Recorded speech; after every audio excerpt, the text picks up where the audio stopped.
প্রিয় উপস্থিতি হাজিরিন, পৃথিবীর এমন কোন স্থান নাই যেখানে ওলিরা না গিয়েছেন, আর যেখানে ওলিরা গেছেন সেখানে কালেমা না গেছে। পৃথিবীর প্রত্যেকটা জায়গা যেখানে ওলিরা গিয়েছেন সেখানে আল্লাহ কালেমা পাঠিয়েছেন। মনে রাখবেন, খাজা বাবা আজমিরির চেহারা দেখে কিন্তু সেই দিন মানুষ কালেমা পড়ে নাই। খাজা বাবা আজমিরির কামালিয়াত দেখে সেই দিন সনাতনীরা বিধর্মীরা কালেমা পড়েছিল। আসতে বলেন কেন, জোরে বলেন। চেহারা দেখে কালেমা পড়ে নাই। আমার দিকে তাকান, চেহারা দেখে কালেমা পড়ে নাই, চেহারা দেখে কালেমা পড়ে নাই। খাজা বাবা আজমিরির চেহারা দেখে কালেমা পড়ে নাই। ইসলামের সূর্য উপমহাদেশ থেকে ডুবে যায়। সম্রাট আকবর সেই দিন ঘোষণা দিল, দ্বীন ইলাহি, ইসলাম বাতিল, লা ইলাহা ইল্লাল্লাহ মুহাম্মাদুর রাসূলুল্লাহ সাল্লাল্লাহু আলাইহি ওয়াসাল্লাম শব্দে ক্রস করে দিল সম্রাট আকবর। মসজিদ তালা হলো, আজান বন্ধ হলো, মাদ্রাসা মিসমার হয়ে গেল, কুরবানি করা বন্ধ হয়ে গেল। ইসলাম উপমহাদেশের আকাশ থেকে ডুবে যাচ্ছে।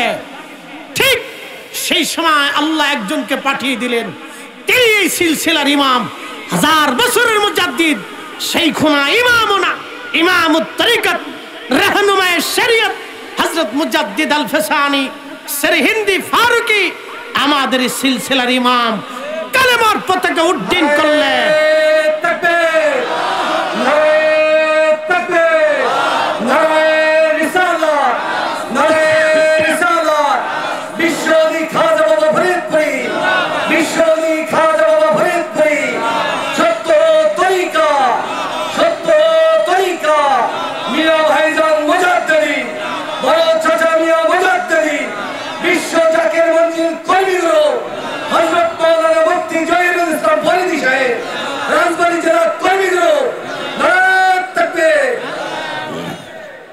আচ্ছা, আমরা কথা শুনি ইনশাআল্লাহ, খুব মনোযোগ দেন।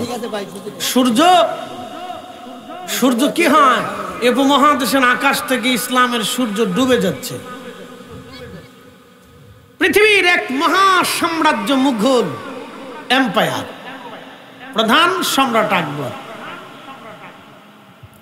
শুনে নেন, সূর্য ডুবে যাচ্ছে। সূর্যে ডুবে যাওয়ার এই প্রাক সময়ে ইসলামের কালেমার ঝান্ডা যিনি ধরলেন তিনি আমাদের এই তরিকার ইমাম মুজাদ্দিদ আল ফিসানি সরহিন্দি। একসাথে বলা যাবে মারহাবা। বুঝেন, যারা ইতিহাস জানেন না জেনে নেন, যারা ইতিহাস বুঝেন না বুঝে নেন, যারা ইতিহাসকে অক্ষত রাখতে চান না তারাও বুঝে যান। ইতিহাসকে ভুলতে হয় না, ইতিহাস থেকে আমাদের অনেক কিছু শিখার আছে। ইতিহাস আমাদের আগামীর পথ চলাকে শিখায়। বদরের যুদ্ধের ইতিহাস আপনাকে শুনতে হবে, উহুদের ইতিহাস শুনতে হবে, মুতার ইতিহাস শুনতে হবে, খন্দকের ইতিহাস শুনতে হবে, হুনাইনের ইতিহাস শুনতে হবে, কাদেসিয়ার ইতিহাস শুনতে হবে। ইতিহাসগুলি আমাদের জানার দরকার। এইগুলি কাসাজ, এইগুলিকে বলে কিচ্ছে। আমরা যখন ওয়াজ করি তখন কুয়াজ পড়ে না, খালি কিচ্ছে গায়। বেটা, কুরআনে আল্লাহ নিজেই কিচ্ছে বলছে, আর তুমি সাঁতার কোন লেটা বেটা লোক। আল্লাহ নিজেই কোরআনে কিচ্ছে বলছে। শুনে যাবেন উপস্থিতি, ইসলামের সূর্য ডুবু ডুবু ঠিক এ সময় যিনি কালেমার ঝান্ডা নিয়ে খোদার জমিনে খোদার দিন বাস্তবায়নের জন্য নেমে গেলেন, তিনি আমাদের মাযহাবের ইমাম, আমাদের তরিকার ইমাম হুজুর কেবলার পীর হযরত আল্লামা শাহ সুফি খাজা এনায়েতপুরী, তিনার পীর হযরতে শাহ সুফি সৈয়দ ওয়াজিদ আলী মেহেদি বাগী, তিনার পীর হযরতে শাহ সুফি ফতেহ আলী রসুলে নামা, তিনার মাজার শরীফ ভারতের মানিকতলা কলকাতা।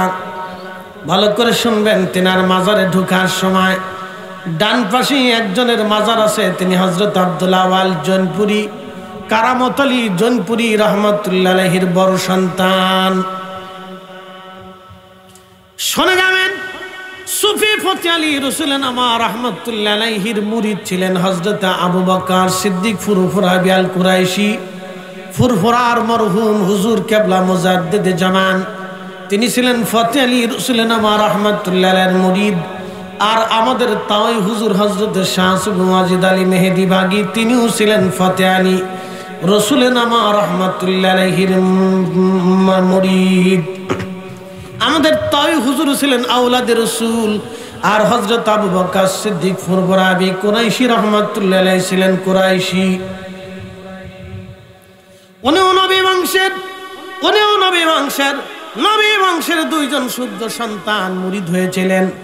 এমন একজন আল্লাহর ওলি, তিনি সুফি ফতে আলী রসুলনামা। আল্লাহু আকবার! এত বড় আশিক রসুল ছিলেন, এত বড় আহলুল কাশফের অধিকারী ছিলেন। মুরাকাবায় বসে মুরিদদেরকে মদিনাওয়ালা রওজা মুবারকের সাথে কানেকশন লাগিয়ে দিতে পারতেন। একবার আওয়াজ তুলে বলা যাবে কি মারহাবা। তিনার পীর হযরত নূর মোহাম্মদ নিজামপুরী রাহমাতুল্লাহ আলাইহি ঘুমিয়ে আছেন চট্টগ্রামের মিরসরাইতে। তিনি ঘুমিয়ে আছেন। আহা, তিনার পীর ঘুমিয়ে আছেন হযরত সাইয়েদ আহমদ বেরেলভী রাহমাতুল্লাহ আলাইহি। তিনার পীর হযরত শাহ আব্দুল আজিজ মুহাদ্দিস দেহলভী। তিনার পীর শাহ ওয়ালিউল্লাহ মুহাদ্দিস দেহলভী। তিনার পীর শাহ আব্দুর রহিম মুহাদ্দিস দেহলভী, যারা এই জমিনে হাদিসের খেদমত করে ঘুমিয়ে গেলেন। নতুন করে আমাদেরকে আর সহিহ হাদিস বুঝাইতে হবে না। এত বুঝলাম সহিহ হাদিস বুঝতে বুঝতে আজকে আর তারাবির নামাজ 20 টাকা থেকে 8 টাকা চলে আইছে। সামনে যদি আরো বেশি বুঝতে চাই তো কবে জানি কোন নামাজ বাতিল হয়ে যায়। ও সাতার মানুষের বানানো ইসলাম আমাদের আর দরকার নাই। মধ্যপ্রাচ্যের পেট্রো ডলারের ইসলাম আমাদের লাগবে না। শাহজালালি আমানি মুজাররিদিরা যে ইসলাম এনেছে, ওই ইসলামী বাংলার জমিনে বাস্তবায়ন হবে। কথা বলেন ঠিক কিনা? আমার আর সহিহ হাদিস দরকার নেই। সহিহ হাদিস বুঝতে বুঝতে এখন 8 টাকা তারাবি চলিয়েছে। কবে জানি 6 রাকাতে চলে আসে, না জানি আল্লাহ জানে। তারপরে কবে যে না বললেও চলে। কি কথা কর না কেন? এখন যেমন দোয়া না করলেও চলে, মিলাদ না পড়লেও চলে, বাপ মা মরে গেছে ফাতিহা না করলেও চলে, কোরআন খতম না করলেও চলে। তো ওই হুজুরের দাওয়াত করে সুন্দর করে আইনে ভালো করে ভাত দিয়ে সামনে কদ্দুর লবণ দিয়ে কাঁচামরিচ দিয়ে রেখে দিবেন। কি ব্যাপার, খালি ভাত দিলেন আর কিছু দিলেন না? বলুন তো তরকারি না হলেও চলে। কথা কম জোরে বলো। মাকালের ফল দেখতে ভালো, উপরে লাল নীল ভিতরে কালো। মাকালের ফল দেখতে ভালো, উপরে লাল নীল ভিতরে কালো।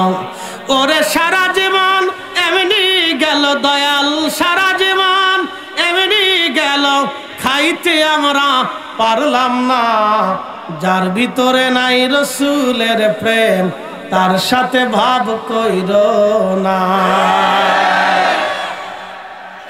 হিসাব বরাবর না করলেও চলে, না করলেও চলে। শয়তান কোথাকার, নতুন করে শয়তানের যুক্তি আমদানি হয়েছে। আল্লাহর কোরআন বলতেছে বিপরীত, শয়তান বলতেছে বিপরীত। ওয়াল্লাহি বিল্লাহি তাল্লাহি কোরআনের আইন যখন আসবে, কোরআনের বিধান যখন আসবে, তখন আর কারো বিধান আমাদের মানার প্রয়োজন হবে না। কথা বলেন ঠিক কিনা?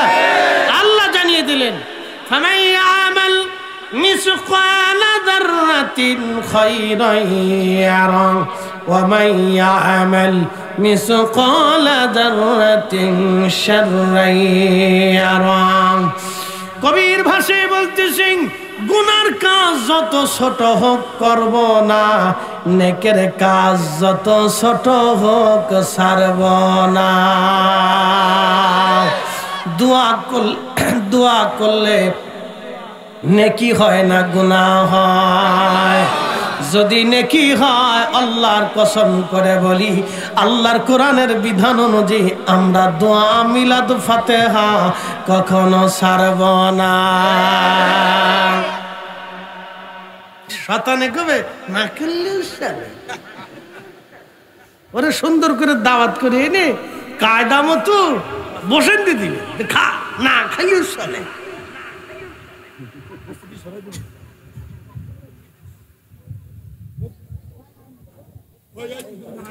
শয়তান যে কত কোয়ালিটির যুক্তি জানে ভাই, ও মারাত্মক যুক্তিবাদী। হ্যাঁ, মারাত্মক যুক্তিবাদী। কিন্তু মনে রাখবেন শয়তানের যুক্তির ভিতরে গলদ আছে। আপনাদেরকে বুঝাই দিয়ে যাই, ভালো করে শুনে যাবেন। রাজবাড়ির মুসলমান, গলন্দর মুসলমান, ভালো করে শুনে যাবেন, কথাগুলি বোঝাটা আমাদের দরকার। আল্লাহ বলেন ফামাইয়ামাল মিসকালা যাররাতিন খায়রান ইয়ারা, কোন পরিমাণ খালি চোখে যেটা দেখা যায় না, এই পরিমাণ নেকের কাজ যদি তুমি করো তাও প্রতিদান আমি আল্লাহ দিয়ে দিব। আল্লাহ রাসূল বললেন আমার উম্মত, তোমার কারণে একটা মানুষ যদি নেকের কাজ করে তাহলে তার নেক হোক বা না হোক, তোমার আমল নামায় সম পরিমাণে নেক আমার আল্লাহ লিখে দেবেন। একটু বুঝাইতেছি, ভালো করে শুনে যান। মাহে রমজানে রোজা রাখা ফরজ, কিন্তু ইফতার করানো কি ফরজ নাকি? ইফতার করানো ফরজ না, কিন্তু রোজা রাখাটা ফরজ। আল্লাহর নবী বলেন উম্মত, আমার রোজাদারকে তোমরা ইফতার করাও। সাহাবীরা বলেন ইয়া রাসূলুল্লাহ, কি করে ইফতার করাবো? বলে আমার রোজাদার উম্মতকে তোমরা ইফতার করাও। সাহাবীরা বলেন ইয়া রাসূলুল্লাহ, ইফতার করানোর মতো কোনো অর্থ, কোনো খাদ্য আমাদের অনেকের নাই। নবীজি বললেন যদি পারো এক পেয়ালা দুধ দিয়ে তুমি ইফতার করাও। বলে হুজুর, দুধ দিয়ে ইফতার করানোর মতো সামর্থ্য অনেকের নাই। আল্লাহর নবী বললেন তাহলে তোমরা একটা খেজুর দিয়ে ইফতার করাও। আল্লাহর নবী বললেন খেজুর দিয়ে ইফতার করাও। সাহাবীরা বলেন ইয়া রাসূলুল্লাহ, খেজুর দিয়ে ইফতার করানোর মতো অনেকের সামর্থ্য নাই। আল্লাহর নবী বললেন যদি তা না থাকে তাহলে এক পেয়ালা পানি দিয়ে হলো তোমার রোজাদার ভাইকে তুমি ইফতার করাও। তারপর যাকে ইফতার করাবা তার রোজা হোক বা না হোক, তোমার আমল নামায় একটা কবুল রোজার সওয়াব লেখা হবে। একসাথে যারা বলেন আল্লাহু আকবার। খালি ফটো বাংলাদেশে, আমি মালয়েশিয়া গেছি, চাইনিজদের প্রথম মসজিদ কয়েকশো বছর আগে মালাক্কাতে প্রথম মসজিদ। তো চাইনিজদের বাড়িঘর তো দেখেন চিঙ্কুপিঙ্কু বাড়ি, আর চিঙ্কুপিঙ্কু দেখতে খুব সুন্দর দেখা যায়। তো মসজিদও ওদের বাড়ির সিস্টেমে চিঙ্কুপিঙ্কু করে বানাইছে। তো দেখতে ভালোই মজা, কাঠকুট দিয়ে কি দারুণ সুন্দর, ভিতরে যায় দিয়ে আল্লাহ এটা কোন পালাখানা রে, তো দেখি ভালোই সিস্টেম। তো নামাজ কালাম শেষ হওয়ার পরে বের হয়ে দেখি বড় বড় ডেকসি। আমি বললাম হাই, হ্যাঁ ভাবছিলাম যে আটটুসি খালি ডেকসি আছে, অন্তত না এই জায়গাও আছে। তা বিরাট বিরাট ডেকসি। আমি জিজ্ঞেস করলাম কি ব্যাপার ডেকসি কে? হুজুরে এরা মানুষকে খাওয়ায়। একসাথে কর না মারহাবা। প্রত্যেক নামাজের পরে খাওয়ায়, নাহলে প্রত্যেক জুমার পরে খাওয়ায়। আমাদের দেশে আগে জুমার পরে মসজিদে মিলাদ হইতো। কি কথা কন না কে? মসজিদে কি হতো? মানুষের তো আর এত পয়সা করি তখন ছিল না, তখন ওই মিষ্টি ভাগাইয়া একবারে অরিজিনাল দুধ, দুধের ভিতরে কোনো ভেজাল নাই। এখন তো সাদা দুধের ভিতরে ভেজাল, ও পাউডার দিয়ে দুধ বানায়, এই যে অরিজিনাল খাঁটি গরুর দুধ, কিন্তু বানাইছে পাউডার দিয়ে। আমি মাঝে মধ্যে চিন্তা করি ঢাকা শহরের দুধ খাই না বুড়িগঙ্গার পানি খাই, আল্লাহ জানে কি যে খাই, আল্লাহ জানে। তো আগে খাঁটি দুধ ছিল, খাঁটি অরিজিনাল ধান ক্ষেতের ধান দিয়ে চাল দিয়ে সুন্দর করে মিষ্টি পাকাইয়া নিয়ে আসছে। তখন ফেরেট সেলের ছিল না, কলা পাতা ছিল। কি মনে আসেনি? অহংকার পোলাপান কলা পাতা ছাতা চিনে টেনে না, ওরা জীবনে কলা পাতা খাইছেও না, ও কলা পাতা বুঝেও না। আগে কলা পাতা কাইটে মসজিদে সুন্দর করে কলা পাতায় নিয়ে কলা পাতার ভিতরে মিষ্টি খাইছি, মিলাদ হয়েছে। তা আমি যে দেখি মালয়েশিয়াতে ওইরকম সুন্দর করে এরা খাবার টাবার দেয়। ঘটনা কি, বড় করে টেবিলের উপর দেখি অনেক কলা। আমি জিজ্ঞেস করলাম এত কলা কে? আসবে পড়তে করতে নামাজ পড়বে, যার যার খুশি মতো কলা টলা খাবে, ফল টল খাবে। বললাম মাশাআল্লাহ ভালো। তাহলে এরা যে কলা খাওয়ায়, আমরা বাংলাদেশে মিলাদ পরে জিলাপি খাইলে আমরা হচ্ছে জিলাপি হুজুর, এরা যে কলা খাওয়ায় তাহলে এলো কলা হুজুর। আর সৌদি আরবে যারা খেজুর খায় ওরা হলো খেজুর হুজুর, আর আমরা হচ্ছি জিলাপি হুজুর। তো চিন্তা করলাম যাক ভালোই হইলো, তাহলে এরা কলা হুজুর, আমরা জিলাপি হুজুর। শয়তান কোথাকার, খালি শয়তানের যুক্তি। এই শুনে যান ভালো করিয়া, যতদিন পর্যন্ত হায়াত থাকবে ততদিন পর্যন্ত মিলাদের পরে তাবারক চলবে। আস্তে কনকা জোরে বলেন, চলবে নি? চলবে নি? মিলাদ চলবে নি? বাড়ি কোরআন খতম চলবে নি? যে বেদাতের ফতোয়া দেয় ওরে দাওয়াত দিবেন না, ওরে দাওয়াত দিবেন। যে আপনার মরার পরে দোয়া করবে না তার সাথে খাতির করে কোনো লাভ নাই। ও খাওয়ানো সাথে কুত্তা খাওয়ানো ভালো। বলে ফরিদি সাহেব এই কথা বললেন কে? ভালো করে বুঝেই কুতিছি। আচ্ছা কোন একজন বাবারা জিজ্ঞেস করেন, বাবা তুমি বুড়া হয়ে গেছো তো তুমি এখনো ফল টল এটা সেটা খাও না, জমির এক কোণেতে বিচ্ছে ফেলো। না রে, আমার ছেলে মেয়েরা আছে, ওদের জন্য রাইখে যাই, কষ্ট কামনে না খেয়ে থাকি, অসুবিধা নেই। বলে বুড়া চাচা ফুলাফানের লেগে এত দরদ কে? আমার বাচ্চারা আমার মরার পরে আমার কবরে দাঁড়াইবো, দোয়া খায়ের করবো, জানাজা পড়বো। এমন ফুলা জন্মাইছে ফুলা দুয়াই মানে না। আসতে কোনকে জোরে খোঁজ। ফুলা কি মানে না? ফুলা কি মানে না? আরো জোরে বলেন, ফুলা কি মানে না? তুই ফুলা দুনিয়া রাইখে যাওয়ার সেটা কুত্তা রেখে গেলে আরো ভালো। কথা উচিতটা একবারে ডাইরেক্ট অ্যাকশন মেরে দিচ্ছে, বাকি ঝুঁকি নেই।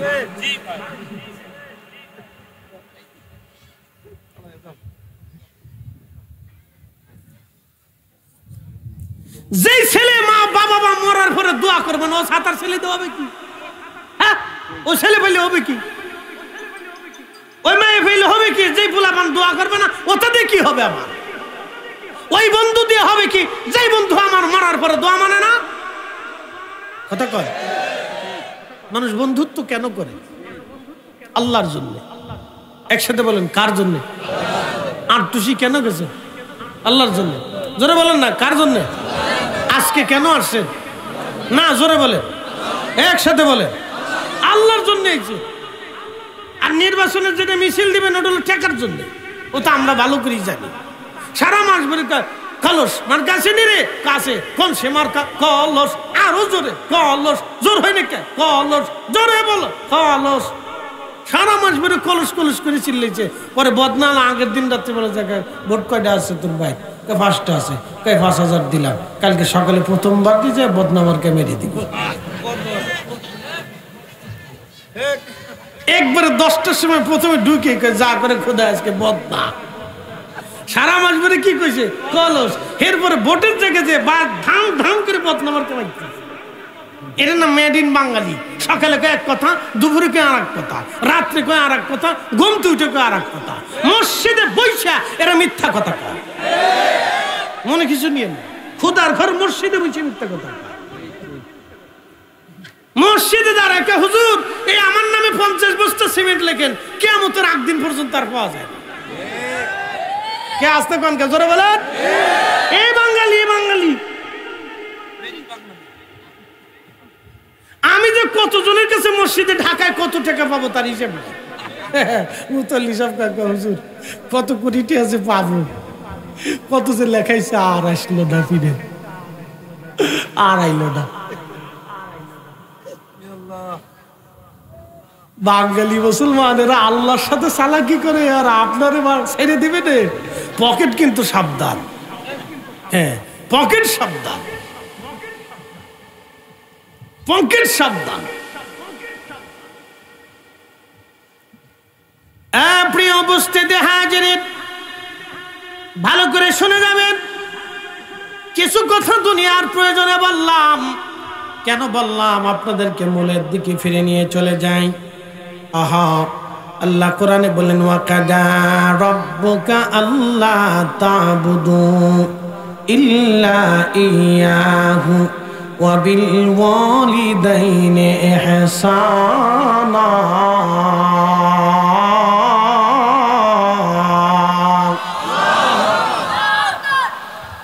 আল্লাহ বলেন, ওয়াকাদা রাব্বুকা, তোমার রবের পক্ষ থেকে আমি একেবারে বাধ্যতামূলক করে দিলাম, একেবারে আবশ্যিক করে দিলাম, তুমি তোমার আল্লাহ ছাড়া আর কারো ইবাদত করবে না।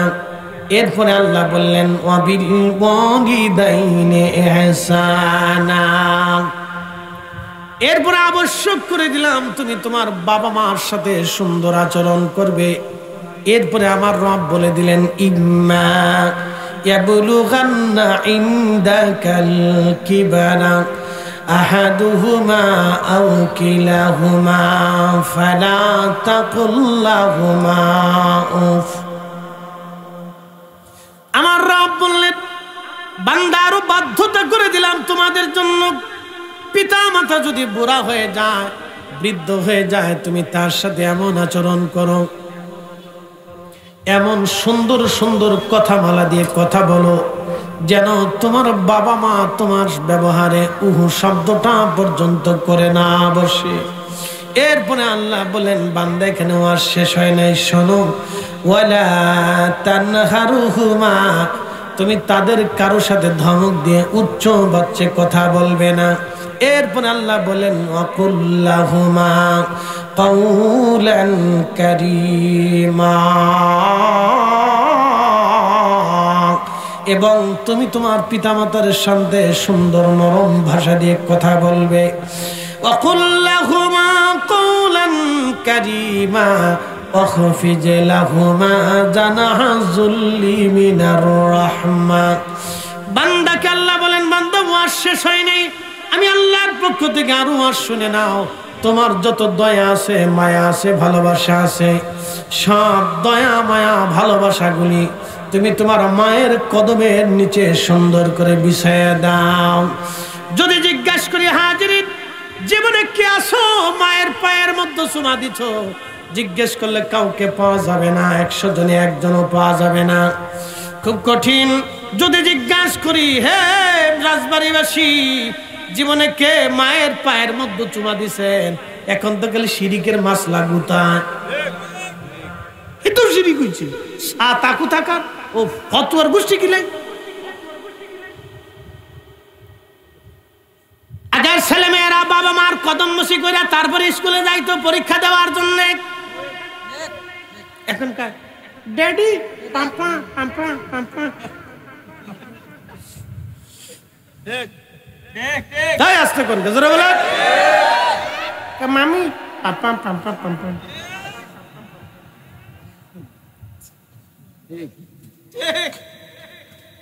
এইগুলি যদি শিখান তো কয়দিন পরে ফুল আঁকাবো যে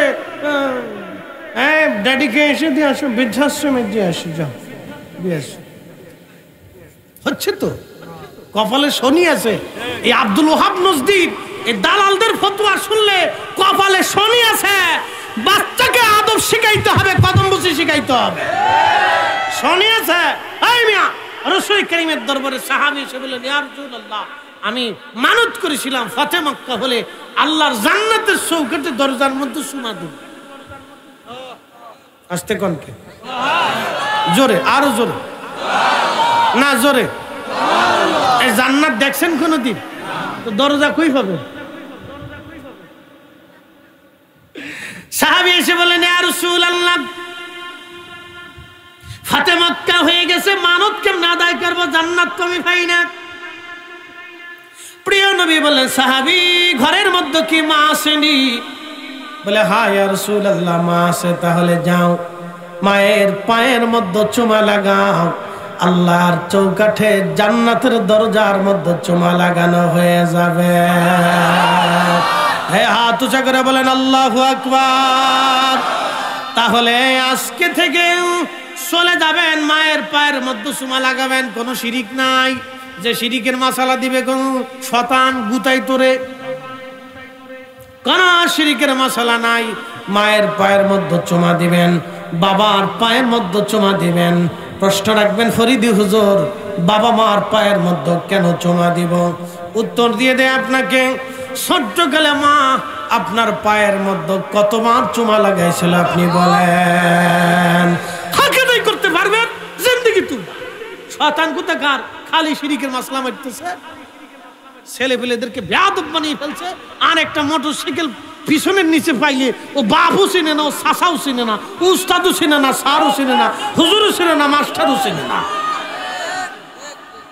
আজকে আসার সময় দেখি একটা গাড়িতে মেরে দিচ্ছে শীতে পুড়ে দিচ্ছে হ্যাঁ আমরা ঢাকার থেকে বেরিয়েছি পদ্মা সেতুর আগে দিই একটা আমার মতো ওই গাড়ি এসআই নোয়া নতুন বেটা কিনে আনছে ওর গাড়ির সামনে একবারে ধমাস করে মারি দিয়ে 2 মোটরসাইকেল আলা শীতে পুড়ে দিচ্ছে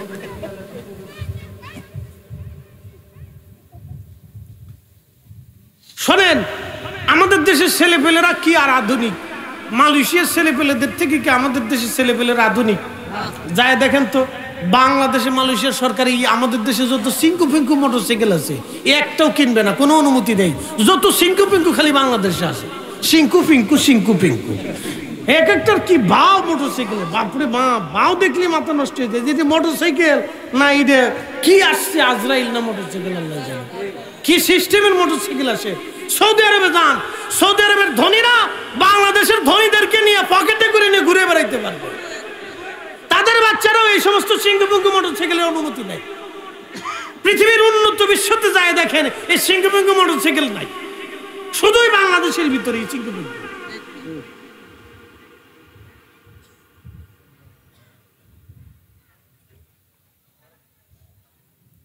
শুনে যাবেন হাজিরিন, ভালো করে শুনে যান। আপনার মা আপনার পায়ের মধ্যে কতবার চুমা দিয়েছিল ছোট্টকালে, তেল মালিশ করিয়া, তেল দিয়া গোসল করে, আদর করে মা ঘুম পাড়াইলো। মা দুটা ধরে মা আয় আয় চাঁদ মামা টিপ দিয়ে যা, চাঁদের কপালে চাঁদ টিপ দিয়ে যা। ধান বানলে কুড়ো দিব, মাছ কুটলে মরু দিব, চাঁদের কপালে কালো গায়ের দুধ দিব, চাঁদের কপালে চাঁদ টিপ দিয়ে যা। কবিতার ছন্দ দিক, পাখানা ধরে বারে বারে পায়ের মধ্যে মা চুমা লাগাচ্ছিল, কপালে চুমা দিচ্ছিল আর আপনাকে খুশি করতেছিল। জীবনে একটা বারো লজ্জা শরম ফালাইয়া মায়ের পায়ের মধ্যে চুমা লাগায় কোনোদিন দেখেন নাই, আর আইসেন সেজদা দিয়া জান্নাত পাওয়ার জন্য। ইস, মক্কায় গেছে কামাগর গেল, শয়তানে কয় সিটার বাপ মারে খাইতে দিস না, কাবার শুরু হয়েছিস না, তুই তো আমার সাথে বড় শয়তান কোথা।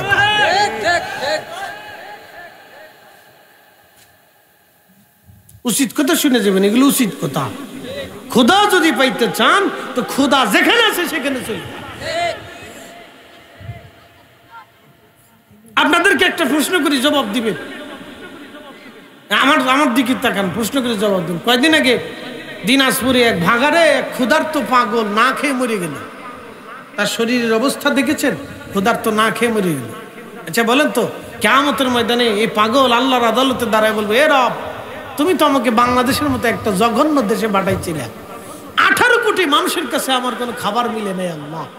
আমি যেখানে খাবার মানুষ উচ্ছিষ্ট ফেলে দেয় ওইখানে খাইতে যাইয়া ওই ভাগারে আমি মরেছিলাম ক্ষুধা নিয়ে, ক্ষুধার পর ক্ষুধা নিয়ে, যাতনার পর যাতনা নিয়ে। হে রব, এই 18 কোটি মানুষের কাছে আমার খাবার ছিল না আল্লাহ, 18 কোটি মানুষ আমাকে খাইতে দেয় নাই, কি জবাব দেব?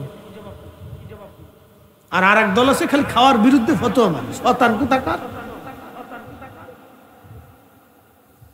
18 কোটি মানুষের কাছে আমি খাবার পাইনি। হে রব, আপনি আমার ফয়সালা টেনে দেন, আমি কেন ক্ষুধার্ত অবস্থায় মরলাম, ফয়সালা টেনে দেন। কে জবাব দিব সেই দিন? আমরা এই যে আউলিয়া কেরাম তাদের দপ্তরখানাকে খোলাসা করে রাখতেন, তাদের লঙ্গরখানাকে খুলে রাখতেন। একসাথে বলবেন আল্লাহু আকবার। আমি ভাবছিলাম যে যদি 8 এনে পুরি মানুষ খাওয়ায়, এখন দেখি না, হুজুর গাউসে পাকের দরবারে পায়। ওনার ছেলের মাজার হুজুর গাউসে পাকের আওলাদ সুলতানুল আরিফিন ইসমাইল বুগদাদি আল হাসানি উল হুসেইনি রাহিমাহুল্লাহর মাজার ওই মালাক্কা সাগরের মাঝখানে একটা ছোট্ট দ্বীপের ভিতরে। আমি সেইখানে জিয়ারতে গেছি। সেইখানে জিয়ারতে যাই, দেখি সেখানে লঙ্গরখানা, খাবার দাবারের সিস্টেম। বললাম কি ব্যাপার? মুসল্লিরা আসে দূর থেকে, এখানে তারা খাবার দাবার খায়। একসাথে বলবেন আল্লাহু আকবার। না হয় না, আরো জোরে বলেন। ওইখানে কোনো বেদাতের ফতোয়া চলে না। ওখানে বেদাতের ফতোয়া দিলে বাইরে সাগরের ভিতরে ফেলে দিবে।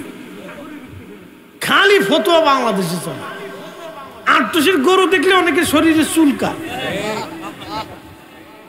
বিরাট কষ্ট পায়। কে এত বুজুর্গ কি আপনার বাদ গরু যায় নাকি?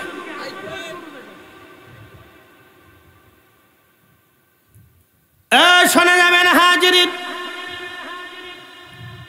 ভালো করে শুনে যাবেন। রব্বুল আলামিন এরপরে ডাক দিলেন, বান্দা আমার ওয়াজ শেষ হয় নাই। আল্লাহ ডাক দিলেন, বান্দা বাবা মা কবরে চলে গেছে, তোমার হক শেষ হয় নাই। এখানেই শেষ না, বাবা মা কবরে চলে যাওয়ার পরে বান্দা তুমি শুনে নাও, وقل رب ارحمهما كما ربياني صغيرا আমার সাথে পড়েন رب ارحمهما كما ربياني صغيرا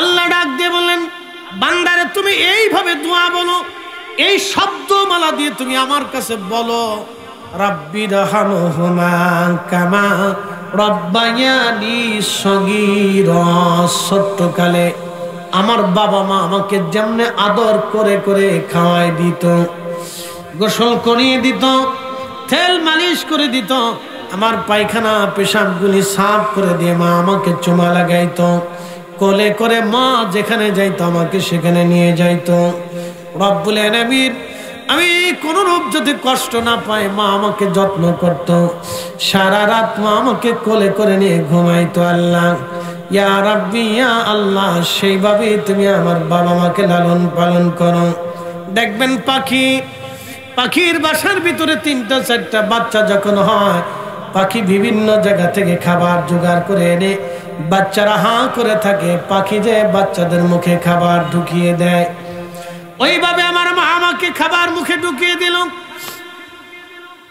বিভিন্ন জায়গা থেকে পরিশ্রম করে রিকশা চালায়া ভ্যান চালায়া দিন মজুরি করিয়া পরের কর্মস্থানে কাজ করিয়া কোম্পানিতে চাকরি করিয়া অফিস আদালতে চাকরি করে বাবা মাসের পর মাস পরিশ্রম করে আমার জন্য বাজার থেকে রুটি রুজি করে মা বাবা মাথায় করে নিয়ে আসলো আমার মুখের মধ্যে বাবা খাবার ঢুকিয়ে দিল আমার আল্লাহ ডাক দিলেন হে বান্দা তুমি ওইভাবে দোয়া করো যেইভাবে ছোট্টকালে তোমার বাবা মা তোমার জন্য লালন পালন করেছিল তুমি সেইভাবে বলো আমি আল্লাহ জানো তোমার আব্বা আম্মাকে সেইভাবে লালন পালন করি এই শব্দমালা দিয়ে তুমি আমার জন্য আমার কাছে দোয়া করো আল্লামা ইমাম আলুসি আল বাগদাদি আল হানাফি রাহিমাহুল্লাহ বিশ্ববিখ্যাত তাফসীর রুহুল মাআনি শরীফের ভিতরে এই আয়াতে কারিমার তাফসীর করতে যায় তিনি লিখলেন আল্লাহ বাধ্যতা করে দিলেন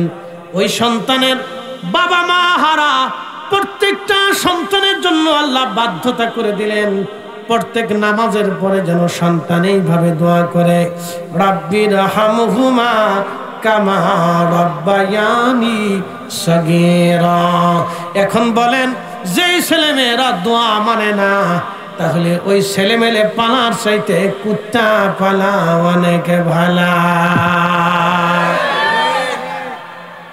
আমি কি খারাপ কইছি না কোরআনের ব্যাখ্যা থেকে কইছি হ্যাঁ বুঝে যান যদি না বুঝেন তাহলে আপনার ছেলেরা সারা জীবন শিখেন আমার মরার পরে দোয়া করিস না অসুবিধা নেই আপনি মরে যাবেন আপনার কবরে আমি দোয়া করতে যাবো কে মরেন না অসুবিধা নেই ভাবতেছেন 2 সেজদা দিয়ে আল্লাহর বুজুর্গি পেয়ে গেছেন নাকি ও 7 বুজুর্গ কিন্তু চিনা আছে আমাদের এত বুজুর্গি দিয়েন না পৃথিবীতে একমাত্র নবীরা ছাড়া কেউ নিষ্পাপ না কথা কন না কেউ নিষ্পাপ না কেউ বুকে হাত দিয়ে বলতে পারবে না যে আমি নিষ্পাপ নেভার কখনোই না বাপের জন্মে দ্বিতীয়বার জন্ম হলেও না বাপের জন্মে দ্বিতীয়বার যদি জন্ম হয় তাও না কে বলতে পারবেন আমি নিষ্পাপ বলবেন ফরিদি সাহেব তো উপায় কি উপায় আছে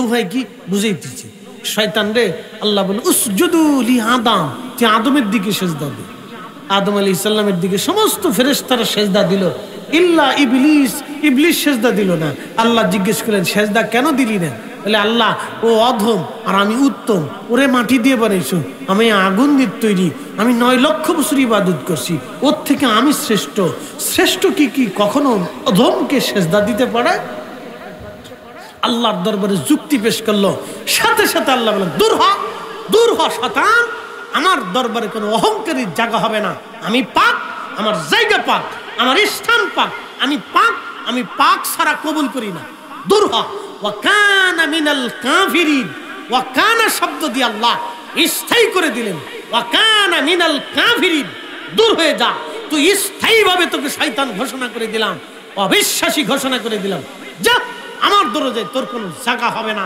দূর হ।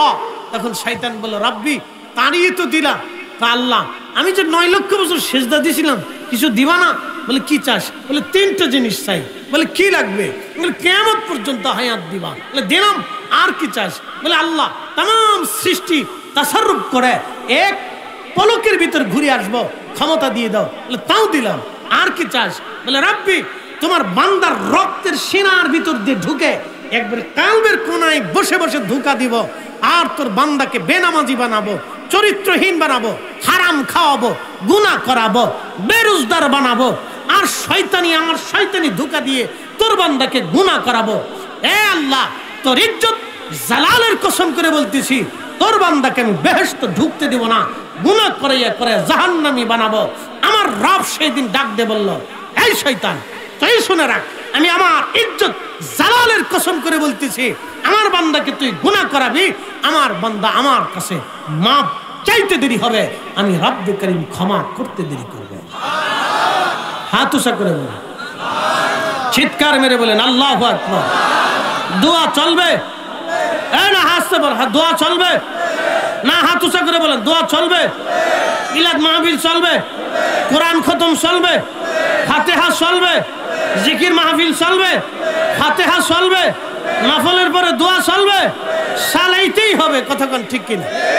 নাহলে ক্ষমা নাই, ক্ষমা নাই, ক্ষমা নাই। যে দোয়া মানে না, ক্ষমা নাই, ক্ষমা নেই। বদ কপাল, নসিব পোড়া। যে সন্তান বাবা মা তাকে জন্ম দিছে তাদেরও নসিব পোড়া। বলে এমন এক অপদার্থ জন্ম দিলাম যে দোয়া মানেও না, দোয়া করেও না। হিসাব বরাবর সহজ আপনাকে বুঝিয়ে দিলাম। বিনিময়ে আদম শফিউল্লাহ কি বলল? রব্বানা যালামনা আনফুসানা ওয়া ইল্লাম তাগফির লানা ওয়া তারহামনা লানাকুনান্না মিনাল খাসিরিন। শয়তান আল্লাহর সাথে তাকব্বুরি দেখাইলো, আর আদম কি করলো? রব্বানা যালামনা আনফুসানা ওয়া ইল্লাম তাগফির লানা ওয়া তারহামনা লানাকুনান্না মিনাল খাসিরিন। রব্বুল আলামিন, আমি আমার নফসের সাথে জুলুম করে ফেলছি। আহলে সুন্নাত ওয়াল জামাতের আকীদা, কোন নবীদের কোনো গুনাহ নাই, কোনো ভুল নাই, আইব নাই, ত্রুটি নাই, দোষ নাই। কিন্তু আদম শফিউল্লাহ নিজের ভুল স্বীকার করলেন। তিনি আল্লাহর দরবারে অনুনয় বিনয় করলেন আল্লাহর সন্তুষ্টির জন্য। নিজের দিল মনকে রুজু করে দিয়ে হাত বাড়িয়ে চোখের পানি ছেড়ে দিয়ে বললেন, রব্বানা যালামনা আনফুসানা ওয়া ইল্লাম তাগফির লানা ওয়া তারহামনা লানাকুনান্না মিনাল খাসিরিন। এইভাবে তিনি কাঁদতে লাগলেন। কেঁদে কেঁদে কেঁদে কেঁদে 350 বছর পর্যন্ত পার হয়ে গেল। চোখের পানিতে মুখের গোশতগুলি পচে গেল, দাঁতগুলি বের হয়ে গেল, কান্না বন্ধ হলো না। আহা, কাঁদতে কাঁদতে 350 বছর পার হয়ে গেল, কিন্তু রবের দরজা থেকে সুসংবাদ তখনও আসে নাই। যখনই আমাদের নবী রাহমাতুল লিল আলামিনের উসিলা ধরল, উসিলা ধরার সাথে সাথে আমার রবের দরজা থেকে সুসংবাদ নেমে গেল। জোরে বলেন না ইয়া রাসূলুল্লাহ। তাহলে বলেন, মজলিসে নবীর দুরূদ কি চলবে না বন্ধ হবে? আহা, যারা ফতোয়া মাইরা দুরূদ বন্ধ করতে চাও, সাতা শুনে রাখো। আমরা তরিকতবন্দি সুন্নিরা যত সময় জিন্দা থাকবো, নকশবন্দিয়া মুজাদ্দিদিয়া ততদিন পর্যন্ত খোদার জমিনে, আসমানের নিচে জমিনের উপরে আমার নবীর দুরূদ ও সালাম জিন্দা থাকবে।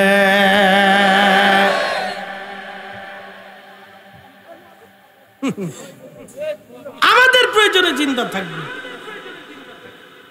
আমাদের প্রয়োজনে, কারো প্রয়োজনে না, নিজের প্রয়োজনে। শোনা যাবেন রাজবাড়িবাসী, ভালো করে শুনে যাবেন। আপনাদেরকে আরেকটু ছোট্ট করে ব্যাখ্যা করে শোনাই, খুব মনোযোগ দেন। সারা বাংলাদেশে আমার হুজুর কেবলার মুরিদ আছে কত, সারা পৃথিবীতে আমি সব বাদ দিলাম। হুজুর কেবলার মুরিদ সন্তান মহিলা পুরুষ দিয়ে সারা পৃথিবীতে আমি 1 কোটি ধরলাম, তাও বাদ দিলাম। আমি 50 লক্ষই ধরলাম। প্রত্যেক দিন 50 লক্ষ মানুষ যদি প্রত্যেক দিন 50 লক্ষ মানুষ যদি 2 রাকাত করে নফল নামাজ পড়ে তাহলে কত রাকাত হয়? 1 কোটি রাকাত। এই 1 কোটি রাকাত নেকিগুলি আমার হুজুর কেবলার আমল নামায় প্রত্যেক দিন মিনিমাম জমা হয়। কি কথা কর না কেন? কারণ আপনার হুজুর কেবলা থেকে এই আমল শিখেছেন। এরপরে ফাতিহা শুরু হয়ে গেল। প্রত্যেক দিন 2 বার ফাতিহা হয়, আমি একবারই ধরলাম। 50 লক্ষ মানুষ যদি প্রত্যেক দিন ফাতিহা পড়ে 3 খতম বাসে 4 খতম। মান্নান জিয়াদি ভালোই করেছিস, আমি তো ভুল করে ফেলছিলাম। তাহলে 2 কোটি খতম একসাথে কোন আল্লাহু আকবার, আরো জোরে দেখেন আমার হুজুরের মর্যাদা কেমনে বাড়ে বুঝাইতেছি। 2 কোটি খতম কোরআনের নেকি প্রত্যেক দিন আমার হুজুর কেবলার আমল নামায় জাকেরদের মাধ্যম দিয়ে চলে যায়। কি আস্তে কোন কেন জোরে বলেন? তাহলে বলেন আল্লাহর ওলির মর্যাদা বাড়ে না কমে? শুধু কি হুজুর কেবলা পর্যন্ত থাকে না, দুনিয়ার সব ওলিদের আমল নামায় আমরা দিয়ে দেই।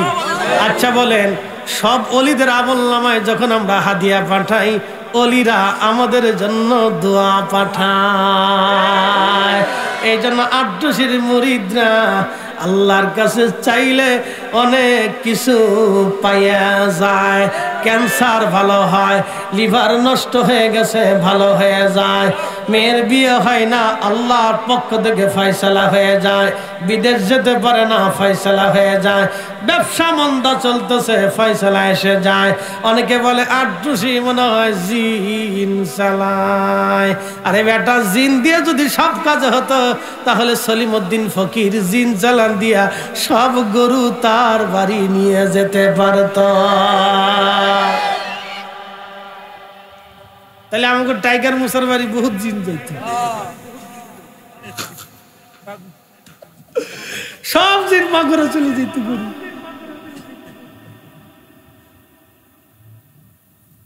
আমার কিছু কিছু গরু টরু আসতো।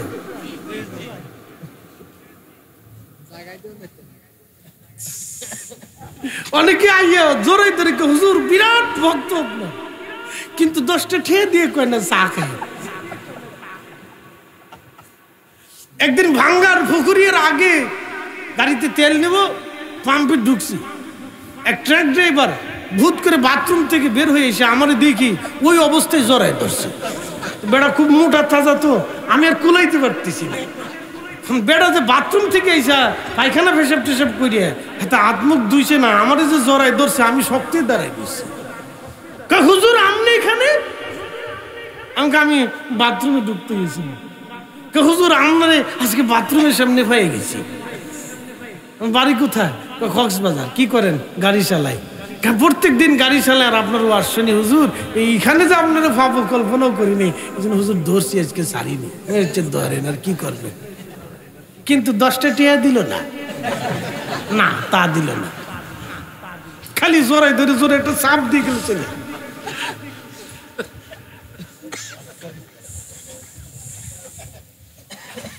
বিরাট ভক্ত।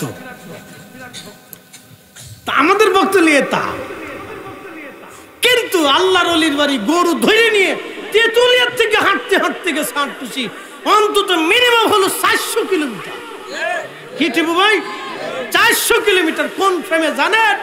ইয়া রাব্বি, কালিজার ধাক্কা। হুজুর কেবলা যেন আহলুল কাশফ ছিলেন, তার কাশফি শক্তি এত মজবুত ছিল যে মুরিদ স্থির থাকতে পারেন নাই। সুদূর 400 কিলোমিটার হেঁটে আসছে, সে বুঝতেই পারে নাই যে আমি হেঁটে চলে আসছি। এটার নাম প্রেম। কথা বলেন ঠিক না বেঠে? এই প্রেম কোটি টাকা দিয়েও হয় না। এটা কাশফের শক্তি, কালবের শক্তি। মিনিমাম 2 কোটি কোরআন খতমের সওয়াব, মিনিমাম 50 লক্ষ জাকের যদি প্রত্যেক দিনে একবার ফাতিহা শরীফ পড়ে একবার, তাহলে টিপু ভাই বলল 4 কোটি। 4 কোটি না না 2 কোটি 2 কোটি 2 কোটি 2 কোটি কোরআন খতমের নেকি হয়ে গেল। এবার শোনেন, যে সমস্ত জাকের ভাই বোনেরা এই সিলসিলার মধ্যে দাখিল হয়ে কবরে চলে গেল, ছেলে ভুলে গেছে, মেয়ে ভুলে গেছে, বাবু ভাই ছেলে ভুলে গেছে, মেয়ে ভুলে গেছে, নাতিরার মনে নাই, পুতিদেরও মনে নাই, কিন্তু আমাদের তরিকা ভুলে না। হাতি মরলেও লাগ, বাঁচলেও লাগ। জিজ্ঞেস করে তোমরা আট্রসি যাইয়া পাইছো কি? আমরা বলি আমি যে কি পাইছি তোমার 14 পুরুষও পাই না।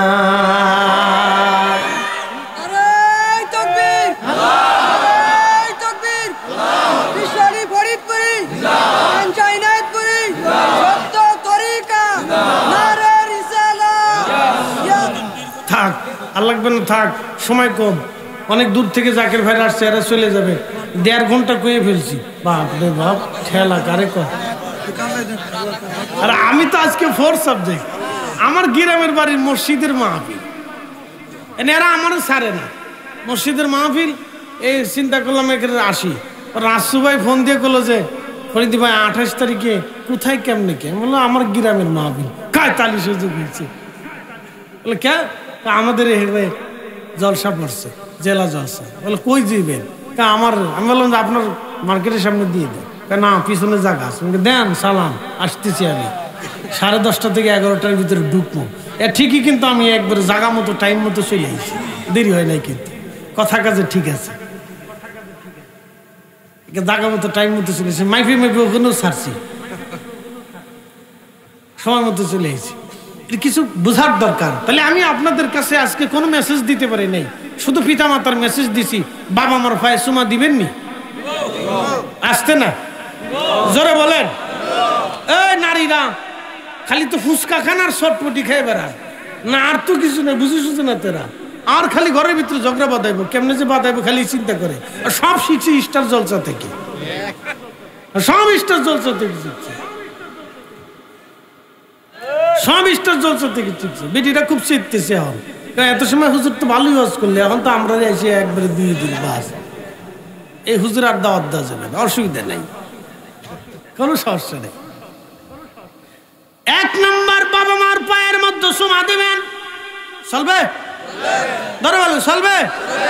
তারপরে তাদের জন্য বেশি বেশি দোয়া করবেন, বাড়িতে মিলাদ পড়াবেন, কোরআন খতম দিবেন, কালেমা খতম দিবেন, এরপরে ফাতিহা দিবেন, এরপরে উলামা ইকরাম দাওয়াত দিবেন, এলাকার মানুষকে দাওয়াত দিবেন, জাকেরদেরকে দাওয়াত দিবেন, তরিকতপন্থীদেরকে দাওয়াত দিয়ে বাড়িতে মিলাদ মাহফিল করাবেন। এটা আমাদের জন্য না ভাইজান, আপনার নিজের জন্য, পূর্বপুরুষের জন্য। কথা বলেন ঠিক কিনা? আল্লাহ কবুল করুক, জোরে বলেন আমিন। আর একটা বিষয় আজ আপনাদেরকে শিখাই দিয়ে গেলাম, 2 কোটি কোরআন খতমের নেকি আমাদের যত জাকের ভাইরা কবরে চলে গেল, মিনিমাম প্রত্যেক দিন তাদের আমল নামায় চলে যায়। একসাথে যারা বলেন আল্লাহু আকবার। তোমরা যাইয়া দেখো না, যাহার হয় না তুলনা, ফরিদপুরের 88তে, ফরিদপুরের 88তে পীর কামেল শেখ জনা। তোমরা যাইয়া দেখো না, যাহার হয় না তুলনা। লা ইলাহা ইল্লাল্লাহ, লা ইলাহা ইল্লাল্লাহ, লা ইলাহা ইল্লাল্লাহ, লা ইলাহা ইল্লাল্লাহ, লা ইলাহা ইল্লাল্লাহ।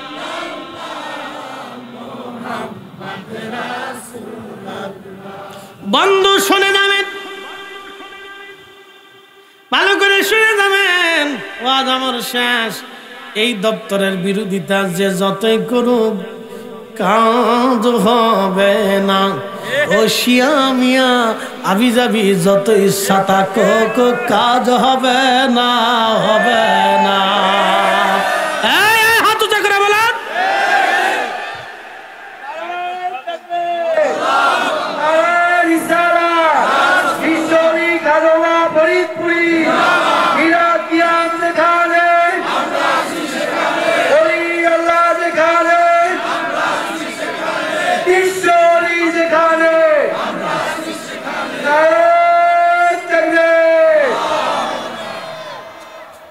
আচ্ছা, কুত্তা কি বেঈমানি করে? তো জানা পীরের সাথে বেঈমানি করে তারা কি বলেন? তো কুকুরের চাইতে নিকৃষ্ট। লা হাওলা ওয়ালা কুওয়াতা ইল্লা বিল্লাহ। এ মুসলমান, ভালো করে বুঝে যাবেন, একটা মানুষ মিসকিন ছিল, মিসকিন, কিচ্ছু ছিল না। হুজুর কেবলার তাইদে মদদে লোকটা অনেক কিছু হলো। শেষ পর্যন্ত সে হুজুর কেবলার দপ্তরের প্রতি তহমত দিল, চলে গেল। কুত্তার চাইতে নিকৃষ্ট। আস্তে করে যারা বলে কুকুরও বেঈমানি করে, কুকুরও বেঈমানি করে, বিড়ালও বেঈমানি করে। সাপ, যারা সাপুরিয়ে সাপেরে খাওয়ায়, সাপও বেঈমানি করে না। না, সাপও করে না। ওরে খাবার দিলে, ওরা আদর যত্ন করলে ও একটু ফুসফাস করে চলে যায়, বেঈমানি করে না। এখানে যারা পাল্লা দিছে তাদের কপালে শনি আছে। আমি বুঝাই আপনাকে, শোনেন। আমাদের এই কানাইপুরে এক ভদ্রলোক ছিল ৮০-৯০ দশকের মাঝামাঝিতে, এলাকার খুব প্রভাবশালী ধনী ব্যক্তি। তো তখন আট্টশীতে মানুষ গরু ছাগল হাইটে হাইটে নিত, অনেক কিছু যাইতো, চাইল টাইল নিয়ে যায়, লোকজন যায় তাকবির টাকবির দিয়ে। তা সে ভাবলো আট্টশী যদি মেলা মিলিতে পারে, এত লোক জমাইতে পারে, তা আমু পারবো। পয়সা আছে, টিয়ার গরম, টেকা টেকা, তা টেকার গরম দিয়ে সেও ২-৩টে গরু ফেলাই দিয়ে সালান দিয়ে দিল। তো বুঝেনি তো বাঙালি হুজুগে মাথা, গরু শুইছে, চিন্তা করলো যাই খাইয়ে আসে। তো গেল, প্রথম বছর কিছু হইল, তারপর আরো ৪-৫টা ফেলাইলো, আরো কিছু বাড়লো, আরো ২-৩টে ফেলাইলো, আরো বাড়লো, বাড়তে বাড়তে বাড়তে বাড়তে বেশ মস্ত বড় অনেক লোকের সমাগম হলো। হে চিন্তা করলো আমি বিরাট কিছু হয়ে গেছি। কিন্তু শোনেন, ওই উপর থেকে যখন বাটাম চালান আসে, তখন এই বাটাম চালান কেউ ফিরাইতে পারে না, এটার কোনো ওষুধ নাই। এরপরে বাটাম চালান শুরু হয়ে গেল।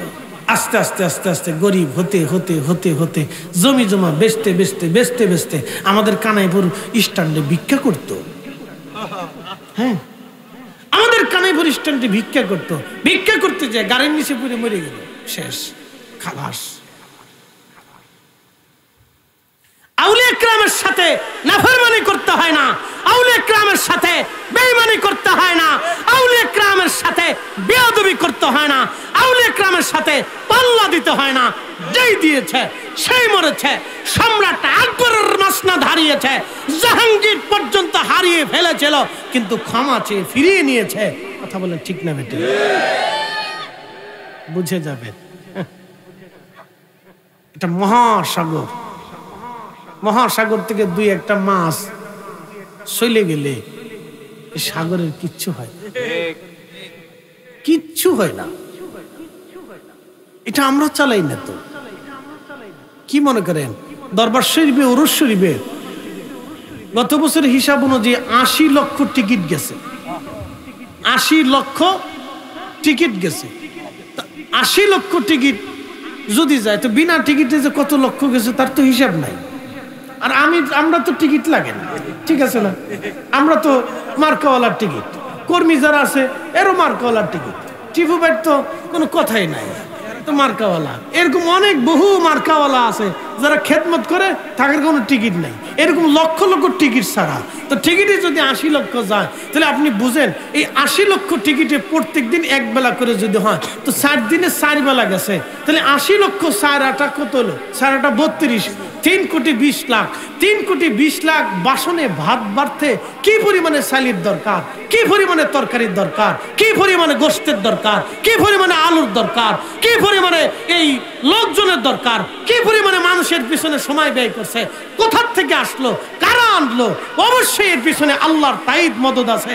ওতে পাল্লা দিয়েন না, পাল্লা দিলে কোথায় হারিয়ে যাবেন, ইতিহাসের একেবারে কোথা থেকে কোথায় মিসমার হয়ে হারিয়ে চলে যাবেন, তার কোনো হারানোর কোনো চিহ্নও থাকবে না। কথা কোন ঠিক কিনা? হ্যাঁ হ্যাঁ, হারিয়ে চলে যাবে, হারিয়ে চলে। এখানে যারা পাল্লা দিয়েছে তারা টিকে নাই, টিকে নাই। আর এখানে যারা স্বার্থের জন্য ঘুরে তারাও বেশি দিন টিকে না। এখানে ইখলাসের সাথে থাকতে, ইখলাস দিল দিয়ে ভালোবেসে পীরের কদমে গোলামি করতে হয়। কথা বলেন ঠিক কিনা? আল্লাহ কবুল করুক। সকলে বলেন আমিন। না হয় না আরো জোরে বলেন আমিন। হুজুর কেবলার জীবনের একটা কারামত শুনাই দিলাম, ভিক্ষা করতে হবে। পাল্লা দিলে ভিক্ষা করতে হবে, পাল্লা দিলেই বিপদ। এখানের সাথে পাল্লা দেওয়া যাবে না।